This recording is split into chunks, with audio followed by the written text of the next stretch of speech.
Sometimes, we need a moment of drunkenness to sort out our life's problems. In the opening scene of Drunk on Love, we hear a narration from Luke. He starts introducing the cast of the movie and mentioning Fred, who shares her house with Brady. Fred is a cool girl, aside from the fact that she swears a lot, and she always has a thing for the sea. The next is Angus, who is a student and also shares the house with Brady. He is drunk and wakes up by the sea, and he can be categorized as a poor excuse for a human being, according to Luke. The next scene shows Ariel, who believes in magic, including the fact that she and Fred are best friends. She is not able to perform magic again, despite trying for a while. She decides to throw away the magical glass, but the picture on the wall stops her and calms her down. She believes that she will have the power she seeks when she is meant to have it. The next scene then shows Luke, who doesn't want people to feel sorry for him yet, because there is more to come. He has been paid to write a horror novel, but he has lost the plot because he cannot stop thinking about his ex, Jennifer. On the wallpaper of his PC, there is still a picture of himself and Jennifer together. Just as he closes the laptop, his mom comes to ask about his book, but she already knows his response and assures him that he will find someone else. He lashes out at his mom, but she calms him down and tells him that his life is not over. She starts talking about how she coped after the loss of his father, but he is not ready to listen. So she urges him to go out and have some fun.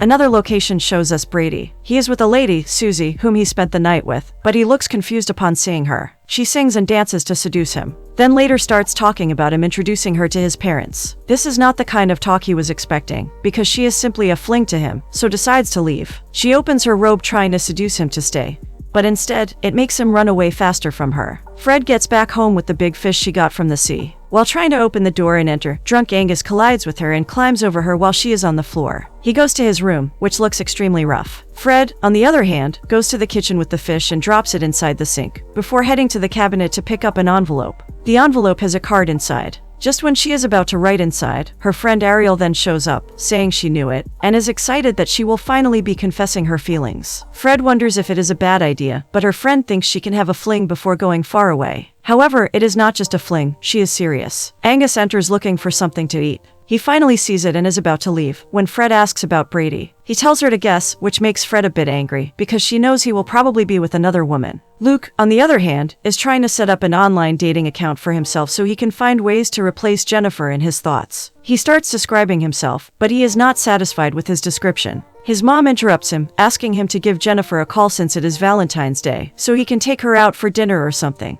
However, he explains that it is over between them. Next we see Brady, who enters the house when Ariel is about to check one of Fred's envelopes. His entrance makes her stop her actions. Brady requests that she make coffee for the both of them, but she responds harshly, using abusive words. While he is still wondering what the issue is, Fred enters and ignores him as well. She steps out angrily. Brady asks Ariel if Fred got any cards, and she explains that the card she got is not the one she wanted, believing that he would decode what she meant. But seeing that he did not decode it, she tells him that his post is on the table. Fred's letter is attached to the post, but Brady packs them all into the dustbin, believing they are from the ladies he is avoiding. Brady calls work to inform them he is not coming, but Jeremy, his colleague, explains that the boss is talking about laying him off. Meanwhile, Angus enters the school not properly dressed and with a headset on. People stare at him as he enters the building and starts dancing. One of his lecturers asks him about the day's subject, which he has no idea about. He had not been in school the previous day, and he starts giving a silly excuse for his absence, even pretending to cry. Back to Luke, his publisher writes to him that his book is late, and if he continues to be late, he will collect the advance that has been given to him.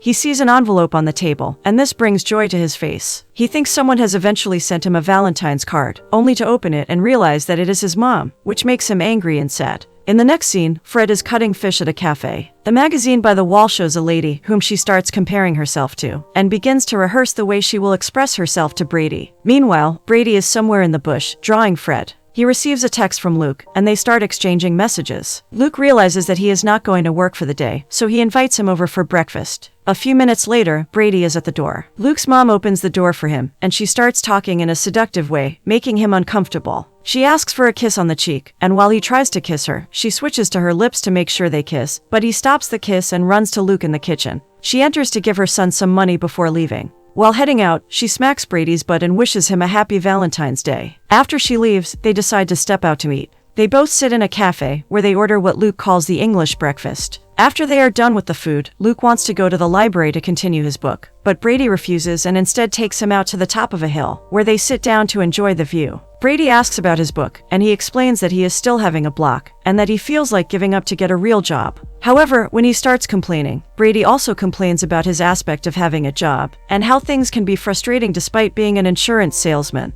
They move from the top of the hill to an underground aquarium as they continue the conversation. Luke advises him to start drawing too, and leave his 9-to-5 job, but he feels it is only a dream. He believes that if he can be paid to write, he can also be paid to draw. But the conversation ends when Brady responds that Luke cannot finish the book. Meanwhile, Fred and Ariel sit by the sunset. Fred asks Ariel if Brady said anything. She wants to be like Ariel, who knows what she wants, but surprisingly Ariel explains she does not even know what she believes, as she is having a crisis of faith. They also move to another location while they continue talking. Ariel mentions reevaluating things sometimes. Fred asks her if she should go ahead with Brady, but she cannot say. The next scene shows Brady and Luke. Luke asks him what will happen if he has an accident and loses his life. He wants to know what will happen to Jennifer, his ex, because he is still filled with the feelings he has for her. This gives Luke a chance to tell his friend that he has not fallen in love before, and all his past relationships cannot be counted as being in a relationship, because he doesn't love them. He wonders if Brady has told anyone he loves them. He shows him the card his mom gave him earlier in the day. After joking around a bit, he asks him how the previous night went. Brady believes they need to change the location for the kind of conversation he is bringing up.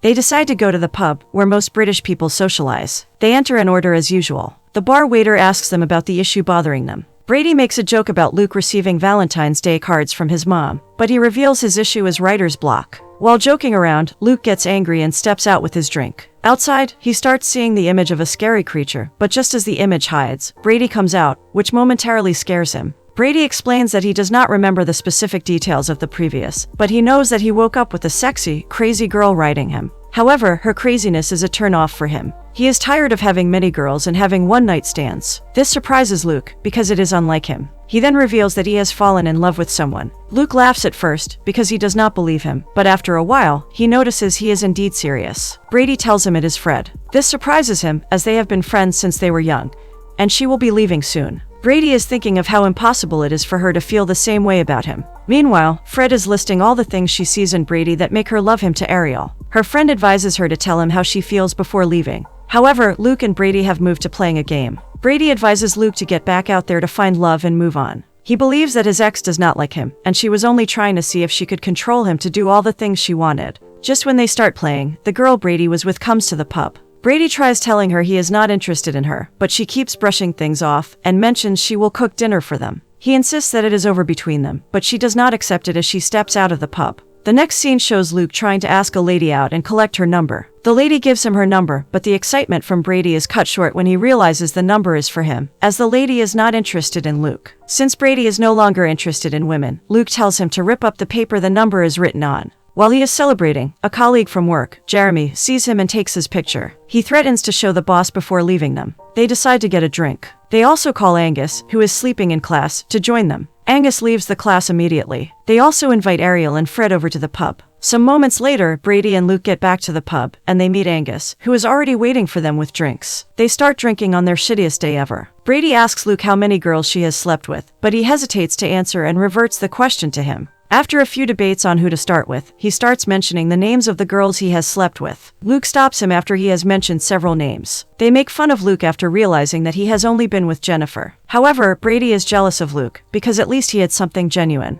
Unlike him, who's had so many girls, but no real connection. Later that day, Susie arranges a table to have Valentine's dinner with Brady, who is still with his boys. While they are on the street, he sees his office and decides to go to work, telling his guys he will catch up. Luke, on the other hand, wants to pee and moves ahead, leaving Angus. Brady gets to work and starts writing his resignation letter. While Luke is peeing, all of a sudden the same scary image he saw before shows itself again from a long distance before moving close. Scared, he runs to Angus while dragging his pants. He explains that it is the character he created in his book that is chasing him, but Angus is not in the right frame of mind to respond properly. Brady, on the other hand, is seen by his boss and Jeremy. Before they can say anything, he hands over the resignation letter to his boss, stating that he cannot be sacked from the job he detests. He leaves without knowing what he will do or where he will go, but he believes it will be better than the job he is just leaving. Back to the ladies in the house, Fred asks Ariel if she should wear a dress, so Brady will see her as a lady. Her friend agrees with her choice, because she believes men's first sense is sight. They are moved by what they see. The boys are back together, drinking. Brady feels good about resigning from his job. Angus leaves to use the restroom, which has been messed up. Back in the pub, Ariel and Fred walk in, and Brady cannot hold himself together as he keeps seeing Fred with bright lights coming from her. She takes his drink and gulps everything. He, on the other hand, becomes sober suddenly. She wants to know if he likes her dress, and he acknowledges that she looks different. She is disappointed, because this is not the compliment she was expecting. She then asks about the Valentine's Day cards he received, and he explains that he did not open any of them. He threw them away because he does not want to have anything to do with those ladies again, and he does not care about them. He is about to say he wants Fred as his girl, but he cannot say it because he is afraid. Instead, he says he wants a drink. Luke, on the other hand, is having a chat with Ariel, who is talking to him about the job advertisement she saw on a paper. They all decide to head to a party. Just as the ladies leave, Luke mocks Brady for using a different statement with Fred, and not being able to ask her out properly. In his defense, he reminds Luke that he neither has a love nor a sex life. This gets them into a bout of argument. Brady then mentions that he should have considered having sex with Jennifer, which pushes Luke to the edge, and he tries to punch him. Unfortunately, the blow lands on Angus, who then slaps Brady for receiving a punch for his behavior. The boys leave angrily for the party. Meanwhile, Susie is still waiting for Brady to come for Valentine's dinner, but she is already getting tired and giving up. While Angus and Brady are eating on the street with their drunken selves, Luke yet again calls his ex, but she does not pick up still. While the ladies are waiting, Ariel asks Fred how many guys she has slept with. She is not ready to play the game, so she pushes the question back to her. Ariel starts mentioning them, but Fred stops her after she mentions a few. Just then, the guys start coming in one after the other. The ladies see the bruise on Angus and wonder how he got it. When they hear about what happened, and see how the guys seem to still be angry at one another, they accuse the guys of behaving childishly. When Fred wants to go get drinks for everyone, Brady quickly follows her. Ariel gladly surrenders going with her, because she wants both of them to get time to chat. When Fred and Brady are alone, she asks why he and Luke were fighting. But he claims it is nothing and changes the subject. They have been friends for a long time, and he feels it is high time they get together. She accuses him of wanting to have sex with her and abandon her like other girls, but he tells her that he likes her genuinely. She then wants to know if he is serious, and he explains that he will do everything, and even be celibate for her. She asks what is so special about her, and he tells her he likes her before trying to kiss her. However, she is distracted and ignores his kiss. The distraction comes from her seeing Jennifer coming into the pub with another guy, especially as they all know Luke is not over her. Coincidentally, the guy with Jennifer happens to be Jeremy from Brady's office. When Luke sees her, he waves at her. Angus cannot believe he is doing that after she ghosted him. They laugh at him for waving, when he is supposed to raise a finger at her. While analyzing the situation, Angus realizes that he called her, which is the reason she is there with another guy. She knew full well that he would be there, and wants to pass across a message that she is unavailable for him. While thinking of a way to uplift his mood, Angus suggests they have a vodka shot. Meanwhile, Susie, who has been waiting for Brady, decides to come to the bar after not seeing him for dinner. She tells him she is not happy with the relationship, and is not sure if she loves him anymore. She reveals they cannot be together, and kisses him goodbye. Unfortunately, Fred sees him, and she angrily walks straight up and punches him. This makes him lose consciousness for some minutes. He sees a vision of a man telling him to stop sleeping with women, and go for Fred if he loves her. He opens his eyes to see Luke and Ariel trying to wake him. They explain how he fainted. Susie also gets beaten, so Angus goes to comfort her, and surprisingly they start kissing. They lift Brady from the floor, and he finally apologizes to Luke. They hug weirdly for a long time, until Ariel tells them to stop. When Brady goes after Fred, Ariel compliments the recent act from Luke. Later that night, Luke goes to the bar and starts taking shots. Angus also goes to take 2 shots from the table, telling his friends he feels Susie is the one. Luke goes to meet Jennifer. He discovers that the reason she showed up is to see him and know how he is doing. She thinks she still loves him. This makes Luke go crazy, and he starts laughing, because he does not want her back. Jennifer insists he look her in the eyes and tell her he doesn't love her, but he cannot do it. However, he hates her for what she did to him. This rejection makes Jennifer angrily lash out at him. As he is about to walk away, he sees the same scary creature that has been after him, but this time, he decides not to run, but to punch it. He ends up hitting Jeremy, resulting in a fight. In the next scene, Brady dials Fred's number, but she refuses to pick up his call. After several trials, she picks up the phone. He starts apologizing and mentioning the things that make him love her. He also mentions that he knows she loves him. While he is saying all this, she keeps cursing him, but this does not stop him from talking. She then starts mentioning the things that are discouraging about him, and reasons why she should not consider dating him. However, this does not stop him from searching for her, because he knows she will be close to the sea. When he sees her, he tells her they are done talking and ends the call. He walks up to her and kisses her passionately. She breaks the kiss momentarily, to threaten him not to ever try to hurt her. Back at the pub, Luke is still drunk, and he tries to kiss Ariel, but she ignores him because his breath stinks. He feels like punching someone after the encounter with his ex. Just then, Angus comes back to reveal that he and Susie have broken up. The bartender asks them to leave, as he wants to lock up. They step out while Susie is waiting for the bartender. When they are deciding on how to move, Luke tells them to go ahead together, because he will be going home to finish his book, as he is feeling inspired. They celebrate him for being back on track. Meanwhile, Fred and Brady are sitting down under the open sky to enjoy the view. Even as Angus comes to disturb them, they continue enjoying the view before ending the movie with a kiss.